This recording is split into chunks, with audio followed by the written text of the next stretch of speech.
nag-drop yung kanyang blood sugar, pero certainly it fits well with the drama that's being played out today, yung sunod-sunod na mga dramatic incidents. Pero mukha ngang babalik siya sa Senado.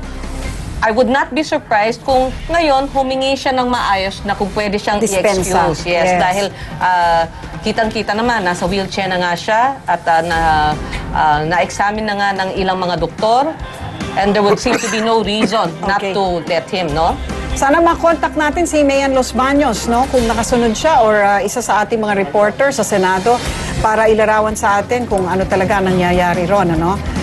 Pero interesting ito, Mel, kung babalik siya ron, kailangan dumiretso siya kaagad sa witness stand, hindi ba? Siyempre, kailangan dumiretso kaagad siya, pero talagang I think malabo na siya magpatuloy ngayong araw na to. Alright. Kasi nga, naka-wheelchair na, no? Oo. At kung bumagsak na ang blood sugar, nanghihina na yan. At saka, I think at this point, maganda rin na mag-reconsolidate, ano? Kasi hindi rin yata inasahan ng defense team ang nangyari kanina na paglabas niya ng session hall. Na hindi rin naman natin talaga matatawag na isang walkout, ano? Yes. Dahil hindi nga natin alam kung anong nagtulak sa kanya na tuloy-tuloy na lang na lumabas. Baka naman nakaramdam na siya kanina ng hindi maganda. Perhaps, oo. Pero ano yan, parang sa mind niya, it's just a lot of stress. Yan lang naman ang parang na-experience niya. Nabanggit nga ng ating reporter na according to his lawyer, parang naging upset siya dahil sa mga parang comments yata ng ilang mga grupo na nasa loob ng session hall ng court na tila hindi yata maganda yung reaction nila sa speech ni Corona. And I suppose that added to the tension and the stress that he was experiencing. Mind you, he's been testifying now for over 4 hours. At napuna nating lahat na 2 beses siyang umiyak, no? 2 o 3 beses siya nangilid ang luha niya, no? Naghihibi na siya, humihibi na. Oo, yung unang beses ay yung sinabi niya na hindi ako magnanakaw. At yung pangalawa ay nung isinasalaysay niya ang sitwasyon ng nanay niya. At pangatlo yung sa kapatid niya. Yung sa kapatid niya, no?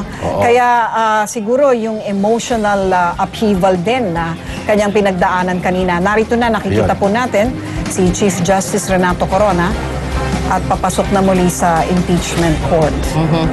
I'm not aware na naandyan yung mga senator judges. Nagko-focus daw sila, pero sa loob yata ng session hall mismo, no? We had shots of the session hall kanina at mukhang calmly naman na nagdidiskusyon si Justice Cuevas at ilan sa mga senator judges.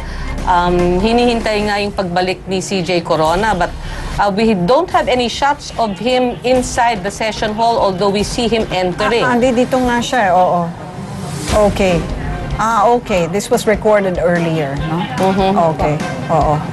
So, ano kaya nangyayari ngayon sa loob ng impeachment court? Well, pinag-uusapan nila kung paano nilang re-resolvehin ito. Palagay ko, alam na naman nila kung paano nilang re-resolvehin. Siguro lang ang approach kung paano nilang sasabihin kay Chief Justice Corona na like in any other court, dapat humingi ka muna ng permisyon kahit na ano nararamdaman mo.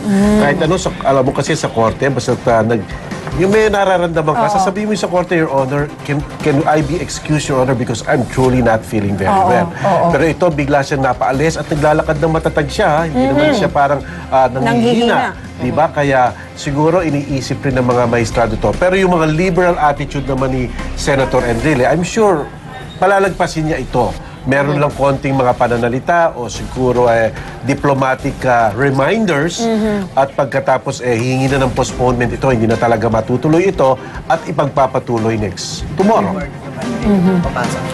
Ito nga, ang napapanood niyo po ay nakuha po kanina lamang bago siya pumasok sa session hall at kitang-kita po rito na siya po ay nasa isang wheelchair matapos pong bumagsak umano ang blood count niya, no? Kanyang blood sugar pala, hindi blood count, blood sugar.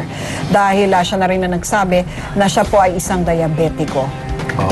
So, Attorney Mel, sinabi mo, no, that the defense will be asked kung meron pa silang itatanong kay CJ Corona pag-resume nga nitong hearing. Oo, definitely. Yun talagang patutunguhan yan. Kung meron tatanong pa o wala na. Para alam rin ang direksyon nitong proceeding na to o kaya'y mag-uumpisa na kaya ang cross-examination ng prosecution. Okay? And Yan ang nangyayari dyan. But from the looks of it, mukhang hindi na itutuloy pa muna, no? Oo, hindi na Not talaga today, for Hindi sure. nakakayanin. Hindi Oo. nakakayanin yan. Pero alam mo, ang nahalata ko dito tuwing Lucia, no, yung pagdumog ng tao, no, kahit na inihatid siya ulit sa courtroom, ano, okay dun sa silid na pupuntahan niya, ang dahi-dahi pa rin nakapaligid sa kanya, no, parang wala talagang masyadong control dun sa mga tao. Pero I'm curious, how do you see this new thing being introduced into the trial? Itong waiver at yung challenge, yung paghamon nga na magpirmahan silang lahat. Well, malinaw ito. Tinatawag natin itong waiver with a suspensive condition. Ibig sabihin, magiging effective lang kung meron pang mangyayari. Yung condition na yon. Ang mukhang condition nga, yung pipirma yung 188 at saka si Drilon, ano. So, yun nga, parang nahuli ang kanyang testimony sa isang hamon eh. Kasi kung naghahamon ka na, parang wala ka nang iistorya pang iba. But I think in the bar of public opinion, ang ginawa niya ay sinift niya ang burden doon ngayon sa prosekusyon at sa mga taong umuusig sa kanya. Tama, Oo. Lucy. Sa bar of public opinion to. Yes, oo. Pero sa mismong korte, Mel, meron bang weight yon kung ikaw ay isang senator judge? Well, yung waiver na yon, as of now, kung hindi matutupad, wala. Sapagkat nga waiver with a condition eh. Hindi naman talaga magmamaterialize, hindi naman magagamit. Oo. Hanggat hindi na fulfill yung condition na sinasabi niya. So yun parang nga, it's as good as saying, no, I'm not signing a waiver. Yes. Kasi parang- ano ba ang probability na pipirma ang lahat ng 188 na yon, pati na si Senator Franklin Drilon? Ano ang probability? Hindi ba zero? Yes. I mean, sabihin na natin, di ba? Oo. What are the chances na lahat ng 188 complainants and Senator Drilon, lahat sila pipirma sa waiver? Oo. Nil, di ba? Kung Baka zero tawagin. yan. Oo, Alam wala. mo- Kaya para na rin ang timbang nung kanyang pagpirma ng waiver ay parang wala ring waiver. Wala rin. As of now, wala. Its effectivity is suspended. Habang suspended ang isang transaksyon, wala talagang nangyayari. Ang magandang napuna ko rin, di ba, bago niya pirmahin yung waiver, sinabi niya, di ba, I am not the only one in trial here. Kayong prosecution, ako at lahat tayo dito are in trial. So, eto na ngayon, siguro, to assert or emphasize that point, eto kayo rin mag-waiver. Pero ang tanong ko nga, Attorney Melis, so how will it be brought up in the trial? Will, assuming the trial resumes, will Senate President Enrile say, assign somebody to collect, to see kung sino ang pipirma sa waivers na yan? I mean, does it become part of the proceeding somehow? It Itong is. hamon at yung pagpirma? The waiver itself will become part of the record as a proof, as evidence. Pero whether Senator Enrile can force its implementation, mahirap yun. Kasi a waiver is always a personal act of the one waiving. If he puts condition, so be it yun eh. Okay. Okay, sa puntong ito, puntahan naman natin si Ina Zara at kausapin sa linya ng telepono. Hello, Ina. Yes, Lucy, mukhang hindi umepek sa kampo ng prosekusyon itong hamon ni Chief Justice Corona. Kanina nga nung lumabas para pumunta sa restroom si lead prosecutor Neil Tupas Jr. ay diretsahan natin siyang tinanong kung handa ba siyang pumirma sa waiver. At ang sagot nga niya sa atin, hindi raw niya papatulan yung aniya ay diversionary tactic na ito ng punong maestrado. Lucy, yung pagkakalarawan pa ni Congressman Tupas dito sa hakbang na ito ni Chief Justice Corona, aniya, super desperate na daw siguro yung punong maestrado para yayain, para hamunin sila sa ganitong sistema. Aniya, tila pa nga raw nawawala na sa katinuan yung punong maestrado. Samantala, agad ding nagbigay naman ng press briefing yung kampo ng prosekusyon at doon nga ay nagsalita rin si isa sa mga tagapagsalita ng prosekusyon na si Representative Sonny Angara at kasama din niya si Deputy Speaker Erin Tanyada at ganun din yung kanilang pananalita. Kung dati-rati kasi maririnig natin sila, Lucy, ang hamon nila. Kung walang itinatago si Chief Justice Corona, mag-sign siya ng waiver para mabuksan na itong mga dollar accounts niya.